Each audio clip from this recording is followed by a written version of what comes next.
October মাসে এক cute মাসিমণি তার ছোট্ট পুচকি কিউট দিদির ছেলের রাইস সেরিমনির জন্য একটা পাঞ্জাবি অর্ডার করে। ও জানে এটা মামা ভাত উপলক্ষে এটা মামার বাড়ির গিফট হবে, তাই খুব স্পেশাল ভাবে কাজটা করতে চায়। তাই ও আমায় পাঞ্জাবি ও ধুতির কম্বো ডিজাইন করে দিতে বলে।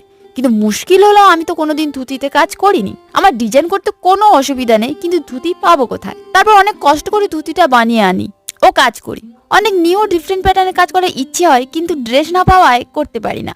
অনেকের পাঞ্জাবিতে মামা ভাত বা শুভ অন্নপ্রাশন এইরকম লেখাগুলো থাকে, বাট আমার ওই জিনিসগুলো তেমন একটা ভালো লাগে না, তাই লিখি না। আমি মনে করি ওই রকম লেখা ড্রেসগুলো একবারের বেশি দুবার পরাতে যেন কেমন লাগে, কিন্তু ওই লেখাটা না থাকলে যতবার খুশি পরানো যায়। তাই ওর মাসি বলে ঠিক আছে দিভাই, ছোট্ট করে ওর নামটা লিখে দিও। এই প্রথম কোনো পুচকি ধুতিগুলো দেখলাম, সত্যি কিউট দেখতে, কিন্তু এটা বানাতে ঝামেলা হয়েছে। এক ধার থেকে কাজ করা যায় না, রং শুকোলে তারপরে কাজ করতে হয়। কিন্তু কাজ করার পর দেখতে যা অসাধারণ লাগছিল বলার নয়। মোনালিসা তো খুব খুব পছন্দ হয়েছে। তোমাদের কেমন লেগেছে জানিও। দেখা হচ্ছে কাল।